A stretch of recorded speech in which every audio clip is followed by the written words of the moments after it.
Prison is a place where even the worst criminals face justice. But for those convicted of crimes against children, the rules are different. From David Ubel, dead before sunrise, to Cesar Pastrana, hunted until his final breath. Here are 10 child molesters who instantly died in jail. 1. Richard Huckle. Richard Huckle hid his cruelty behind a mask of kindness. He claimed to be a photographer helping poor communities in Southeast Asia, but his real mission was horrifying. He preyed on children, building trust only to destroy it. He recorded his crimes and shared them on the dark web, feeding a network of unspeakable evil. When police arrested him, they found mountains of evidence, leading to 71 charges. But experts believed this was just the tip of the iceberg. His case revealed failures to protect the most vulnerable and exposed the urgent need for stronger global defenses. Even in prison, Huckle was hated. In October 2019, his story ended brutally. Fellow inmate Paul Fitzgerald, also a violent criminal, took justice into his own hands. Armed with a crude weapon, Fitzgerald attacked Huckle with savage precision. He later admitted he wanted Huckle to feel as much pain as his victims. The murder raised big questions about prison security. How could this happen? Could monsters like Huckle ever be kept safe? His death forced society to face hard truths about justice, revenge, and punishment. Huckle's end sparked fierce debates. Was Fitzgerald a hero delivering justice, or just another monster? Critics called out prisons for breeding more violence instead of fixing it. Huckle's case forces us to ask, can true justice ever exist behind bars? 2. Roy Whiting. Roy Whiting's name will forever be tied to heartbreak. In 2000, he kidnapped and eliminated 8-year-old Sarah Payne, shattering a family and horrifying a nation. His conviction in 2001 brought him life in prison. But Sarah's legacy led to Sarah's Law, giving parents the right to know if intimate offenders live nearby. It was a victory born from tragedy. Prison was no escape for Whiting. In 2011, 2 inmates, Richard Prendergast and Kevin Hayden, attacked him in his cell. They stabbed him repeatedly, calling it revenge. Whiting barely survived. The attack showed just how dangerous prison life is, especially for child hunters. Critics blasted the system for failing to protect inmates, while others saw the attack as rough justice. Whiting's assault fueled heated debates. Should the worst criminals get special protection, or should they face the risks their crimes invite? His case made people rethink punishment and whether prisons can balance justice with safety. 3. Jonathan Watson. In 2020, Jonathan Watson made headlines not as a victim, but as the eliminator. Serving a life sentence in California, Watson decided to take justice into his own hands. He eliminated 2 inmates, David Bobb and Graham DeLuis Conti, both convicted of crimes against children. Watson later wrote a chilling letter explaining his actions. He claimed he couldn't stand sharing space with predators. Watson's rampage came just hours after being transferred to a lower security prison. He warned guards he couldn't handle living near child abusers, but they ignored him. So, he acted. Armed with a blunt weapon, Watson eliminated both men. Afterward, he confessed without regret. The public was split. Was he a vigilante hero, or just another hitman? Watson's actions forced tough questions about prison life. Overcrowding, mental health issues, and bad inmate placements took center stage. Some praised him as a symbol of justice, while others saw his actions as proof of a broken system. His story left the world asking, where do we draw the line between justice and chaos? 4. David Ubel. David Ubel's name sends shivers down the spines of those who hear it. In 2015, he committed one of the most horrifying crimes in Spain's history, a crime so dark it left the nation gasping for answers. Ubel, later known as the Parricide of Maraña, murdered his own daughters, aged 4 and 9, inside their family home. But it wasn't just the act itself that shocked the world. It was the chilling precision with which he carried it out. Using a circular saw, Ubel planned every detail, turning his rage against his ex-wife into an unspeakable act of vengeance. Spain stood frozen. Families locked their doors. Parents held their children tighter. News reports painted a gruesome picture, and debates about evil and justice flooded the airwaves. The courts wasted no time. Ubel became the first person in Spain sentenced to permanent revisable imprisonment, the harshest punishment available. Yet for many, even that felt inadequate. Prison offered no escape for Ubel. Inside those cold walls, his reputation preceded him. Inmates live by a code, and harming children is the ultimate sin. Ubel was marked from day one. Guards kept him under watch, knowing the danger he faced. But prison is its own world. Hatred followed him like a shadow. Whispers turned to threats. His every step was haunted by the eyes of those who saw him as a monster in human form. For years, he lived in fear. Isolation became his shield, but even that could not save him. In 2023, his enemies caught up with him. A fellow inmate, disgusted by Ubel's past, attacked him in a brutal display of prison justice. The news of his death exploded across the country, reopening wounds that had barely started to heal. Some called it karma, others called it failure. Debates raged. Was this justice served, or had the system lost control? Ubel's death left more questions than answers. It reminded Spain of the fragile balance between punishment and protection, between justice and revenge, and it left a scar that won't fade anytime soon. 5. Francisco Javier Almeida.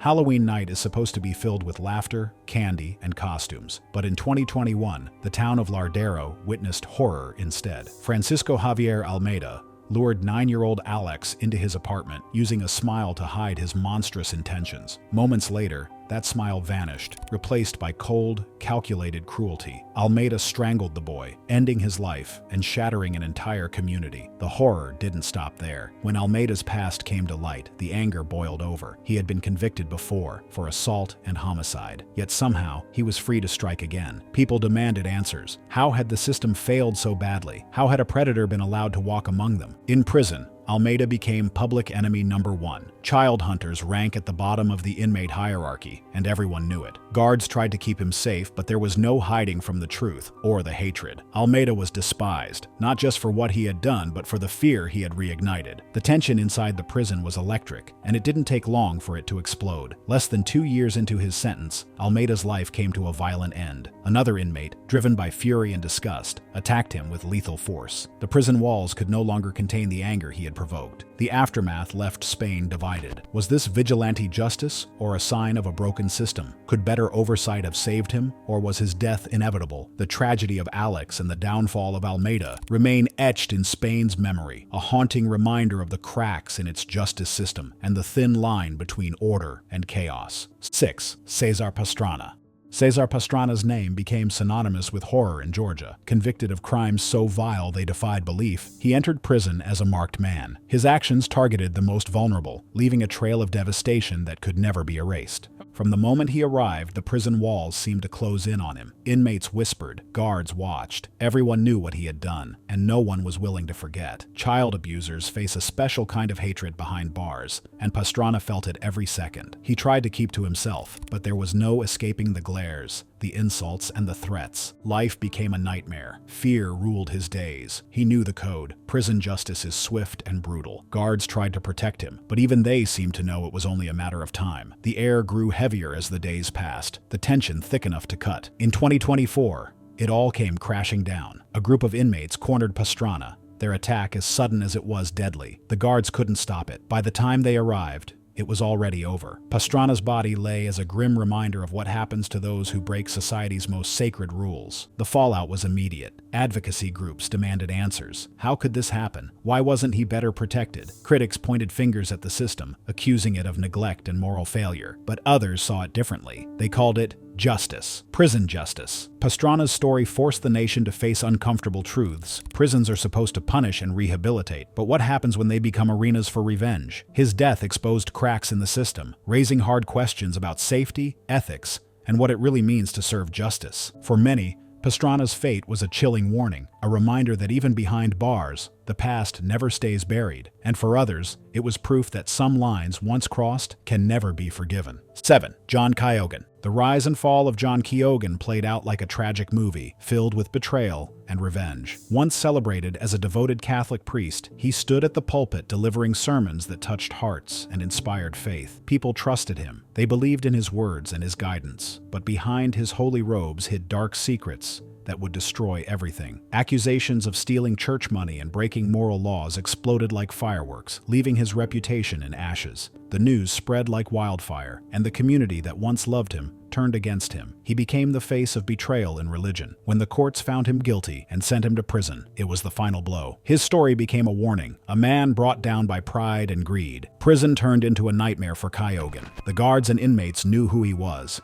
and they didn't forget his sins. Rumors spread, and dirty looks followed him everywhere. His efforts to stay quiet and hidden failed. He was a walking target. Anger boiled around him, and the tension grew until it exploded. The attack was sudden and brutal. His eliminator, Joseph Drews, had a reputation for violence and showed no mercy. He struck with purpose, leaving Kyogen's broken body as a reminder of the prison's deadly rules. Kyogen's murder exposed how broken the prison system was. Critics pointed fingers, accusing officials of failing to protect high-profile inmates. People demanded answers. Why wasn't he kept safe? Why wasn't there better security? Advocacy groups shouted for reforms, better oversight, stricter rules, and protection for all prisoners, no matter their crimes. But the bigger question hung in the air. Can justice and mercy exist in places built to punish? Kyogen's death forced people to look at prisons not just as cages, but as dangerous arenas where survival often beats fairness. The debates raged, and the scars of his death left a lasting mark on the fight for prison reform. 8. Theodore Dyer.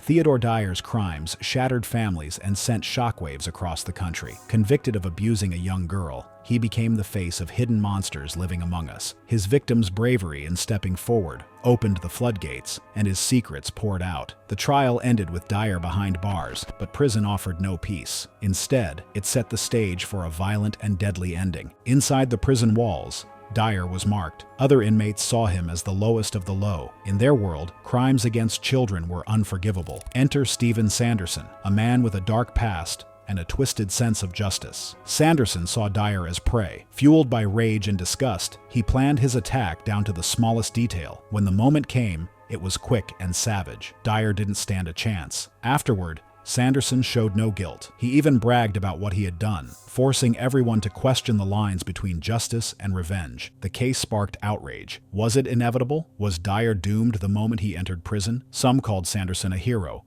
a vigilante who delivered the punishment Dyer deserved. Others said it proved how broken the system was, how easy it was for violence to take over. People argued about the purpose of prisons. Were they places for punishment, or were they supposed to offer a chance to change? Dyer's death reopened old wounds and fueled demands for stronger protection measures, better mental health care, and real efforts to fix the chaos inside prisons. But the truth remained harsh. Prisons were battlegrounds, and Dyer's story was a brutal reminder of what happens when hatred wins. 9. Christian Mayer. Christian Mayer's name became a symbol of evil in the digital age. As the leader of a massive cyber exploitation network, he used technology to trap and hurt the innocent. His crimes reached across borders, leaving pain and destruction in their wake. Authorities spent years chasing him. When they finally caught him, the world watched. His victims felt relief, but the damage he caused could never fully heal. Mayer's time in prison was anything but safe. His crimes made him an enemy even among criminals. Everyone knew who he was, and no one wanted him around. Fear and hatred surrounded him, and the tension grew worse every day. It wasn't long before it boiled over. 3 inmates, working together, attacked him. They struck fast and hard, leaving Mayer bleeding out before anyone could stop them. The prison erupted in chaos, and officials scrambled to explain what had happened. How did they let such a brutal attack happen? Who was to blame? The aftermath turned into a firestorm. Critics pointed to Mayer's death as proof that the system had failed. Prisons were supposed to keep people locked up, but they were also supposed to keep them alive. Some argued that Mayer got what he deserved, that his crimes were so terrible, his fate was unavoidable. Others saw it as a failure of justice. Even the worst criminals had rights, and the prison had failed to protect him. Mayer's death forced society to face hard questions. How do you balance punishment with safety? Can you protect prisoners without excusing their crimes? And in a world where technology makes exploitation easier, how do you stop predators before it's too late? Mayer's story left deep scars. It reminded people of the damage predators cause, not just to their victims, but to society. It also exposed cracks in the prison system and raised alarms about the need for better security and oversight. His death became a rallying cry for change, but it also served as a grim warning. In the end, Mayer's legacy was one of pain, destruction, and unanswered questions. 10. DeAndre Austin.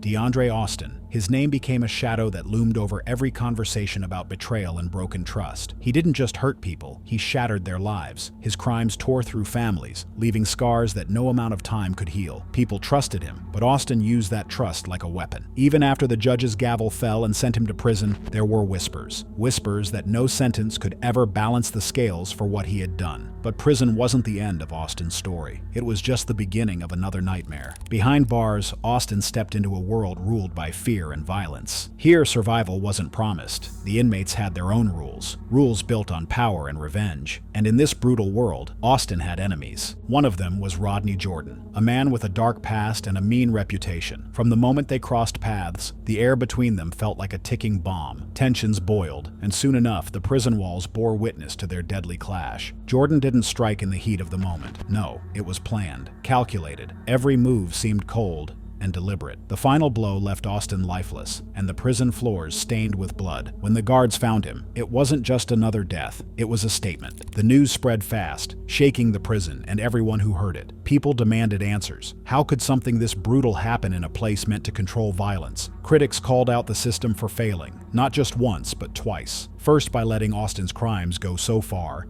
and then by allowing his death behind bars. But others saw it differently. To them, Austin's end was fitting, karma catching up. They believed his death mirrored the pain he caused, leaving little room for sympathy. Still, the case refused to fade away. It became a symbol of bigger problems. How prisons often breed more violence instead of fixing it. How justice can blur into revenge. And how cycles of harm keep spinning, even after the cell doors lock. Austin's story didn't end with his death. It opened wounds, sparked debates, and left one chilling question hanging in the air. Where does justice end and vengeance begin?